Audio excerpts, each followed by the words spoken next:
weren't enough that Andy Bannister thinks that atheists are his friends, this time he takes on agnostics while not understanding what agnosticism is, not understanding how reality works, not understanding how rational or intellectual people operate. Let's be honest, Andy doesn't understand much of anything, and that's why every single one of his videos makes him look like an idiot. But far be it from me to deny him his own stupidity. I'm just going to point out all the places where he's ignorant and correct his misconceptions and blatant mistakes. So, can we be sure that Andy Bannister and his religious apologist ilk are idiots? I'm pretty sure we can. You sometimes meet people who prefer, rather than label atheist, prefer the label agnostic, and that they'll tell you they just aren't sure if there's a God. Well, I've personally found, and this is just my own experiences, mind you, but a lot of people I've run into who use the word agnostic as their sole identifier usually do so because there's baggage associated with declaring oneself an atheist. Now, keep in mind, that baggage comes not from the atheists themselves, but from the religious who have historically persecuted anyone who doesn't pay respect to their imaginary friend beliefs. So, you get people who want to skip the potential consequences of calling themselves an atheist and prefer to cast themselves as some kind of third, but not altogether threatening category that doesn't really exist. Or I've heard agnostics say things like the idea that when we die, we just rot and become worm food, that one day the human race will become extinct, that one day everything ends in the fire at the end of the universe. That's so despairing and unlivable. I kind of just wish there was something bigger. But they can't equally hop into full-blown Christian faith. And they kind of park themselves in the middle and use the label agnostic. They don't want to be Christians, or they would be. And of course, that means they also don't want to be Muslims or Hindus or any other religious category. They've not been convinced that any of these beliefs are true. By definition, that makes them atheists, whether they want to call themselves that or not. Now I want to say a couple of things about that. Maybe you are an agnostic. You'd use that term watching this today. Well, I am an agnostic. I'm an agnostic atheist. Agnosticism addresses an entirely different question than atheist. Atheism and theism address belief. Gnosticism and agnosticism address knowledge. Of course, we shouldn't expect Andy here to understand that distinction, or, let's be honest, care. First thing I want to talk about is that desire that I hear many agnostics talk about for something more than just this life, something bigger than them. And that's a pretty universal human desire. Sure, because the idea that when you die, and that's the end of it, that's scary to a lot of people. It doesn't mean it isn't true, but people will often pursue comfort over just dealing with reality. That's where religion comes from in the first place, after all. But as I always say, learning to deal with reality as it actually is, not as you wish it was, that's part of the basic maturation process. And a lot of people, whether they believe in imaginary friends in the sky or not, they need to grow the hell up. Actually, most human beings today, and in fact throughout history, haven't been able to live as if the only purpose of life is to reproduce, pass on your DNA to the next generation, and then keel over and die. Which is irrelevant because that's all there is from an external perspective. You have to come up with a meaning for yourself, and some people simply don't want to or aren't bright enough to do that. They think that purpose has to be imposed on them from external sources. Some people are idiots. It seems to be that all of us need something bigger than ourselves to live for. No, I don't. I have nothing bigger than myself, or rather, bigger than humanity to live for. Humanity as a whole is certainly bigger than I am, and since I'm a social creature that requires others to survive and thrive, the good of humanity is of paramount importance because my continued existence and my quality of life requires humanity to survive and thrive. And I find that fascinating, because here's the problem for our atheist friends. There you go again, asserting that any atheists are your friends. And this is something that I've started noticing more and more among religious apologists. They keep asserting that atheists are their friends. Yeah, I'm sure they've never run this by the atheists. If evolution is the only game in town, to quote Professor Richard Dawkins, if the only reason that you and I are here is to pass on our selfish genes to the next generation, then that raises the question, why is it that we have this desire for something bigger? Because we have a desire for emotional and physical comfort. Because the way that the world works isn't necessarily conducive to that emotional and physical comfort. It doesn't work the way that we necessarily wish it would. So, the more intellectually vapid and emotionally overactive among us have always invented fantasy worlds that they'd rather inhabit instead of the real world that they actually do live in. Saying, "I'm uncomfortable with reality," doesn't make reality go away. Only emotional and immature children try to invent imaginary friends to make themselves feel better. And that describes the religious to a T. You see, we're the only animals in the animal kingdom who do this. Squirrels don't sit around wondering about the great existential uncertainties that come when they fall out of the tree and die. How exactly do you know that? Yes, it is highly unlikely that a squirrel brain has the capacity to even form those thoughts, but since the religious want to believe that human consciousness is somehow special and not necessarily tied to the physical brain, why not squirrels? Human beings do. Why is it, if evolution is the ultimate reality, have we got these desires in the first place? Already explained. Because you're intellectually lazy and emotionally overactive. Maybe you ought to grow up. In fact, the Oxford philosopher C.S. Lewis formulated this into something he called the argument from desire.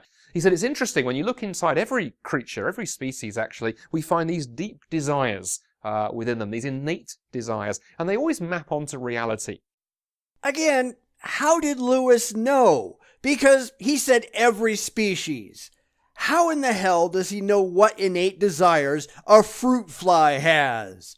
Now, if he's talking about instinct, then that's something brought about by evolution, which again explains all of the silly questions that Andy here is asking, but he'll never acknowledge that evolution has already answered his ignorance.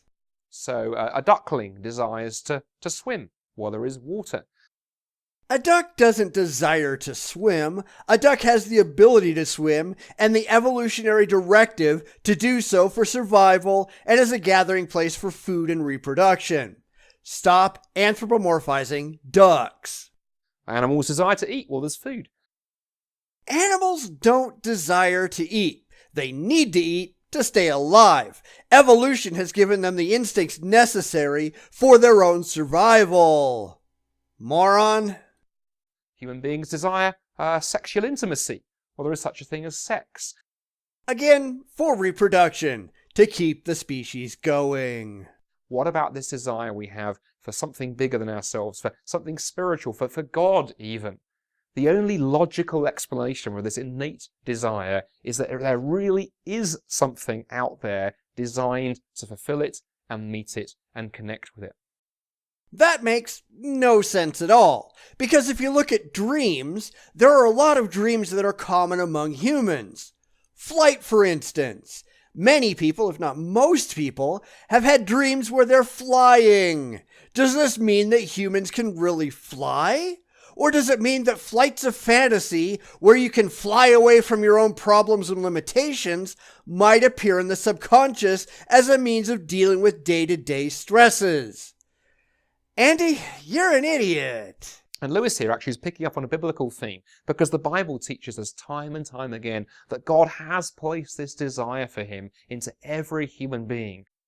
A human-written book makes claims about common human experiences and spins it into a theological narrative. Yeah, you don't say. But we suppress it and we distract ourselves with the toys and noise of society and the busy age in which we live that forces us to try and avoid asking those questions as where these desires come from. But they bubble up. They bubble up in art and in media and in music and all over the place. The question then becomes, what are you going to do with them? Because people are still people. You seem to think that when you grow up, all of your problems just magically vanish, that all of your wishes and dreams are automatically fulfilled, and everything is amazing. No, we all have problems that we need to deal with, even though some of us refuse to do so, and instead turn to religious fantasy as a way of ignoring reality. Which brings me back to agnosticism. Oh, right. You were making a video about that, weren't you? But as usual, you go off on your own religious tangents, and you only come back to your point at the end when everyone's forgotten what the hell you were even talking about. You see, in some senses, being an agnostic is a little bit like sitting on the fence. It's not willing to sort of abandon everything and leap into atheism, but nor is it willing to bow the knee and follow Jesus Christ.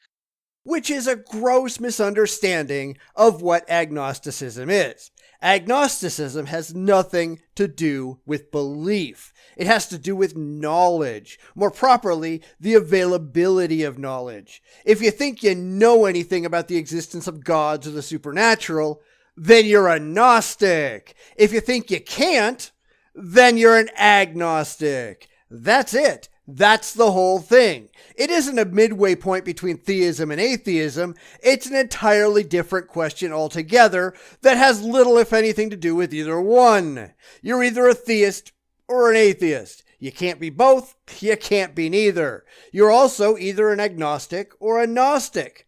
You can't be both. You can't be neither. There's no midway point between theism and atheism. If you believe in any gods, period, you are a theist. If you don't, and that includes saying, I don't know or I don't care, then you're an atheist.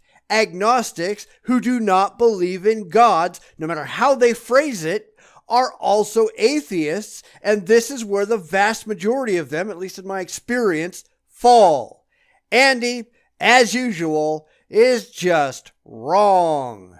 And what I would say to my agnostic friends watching this, oh, brother.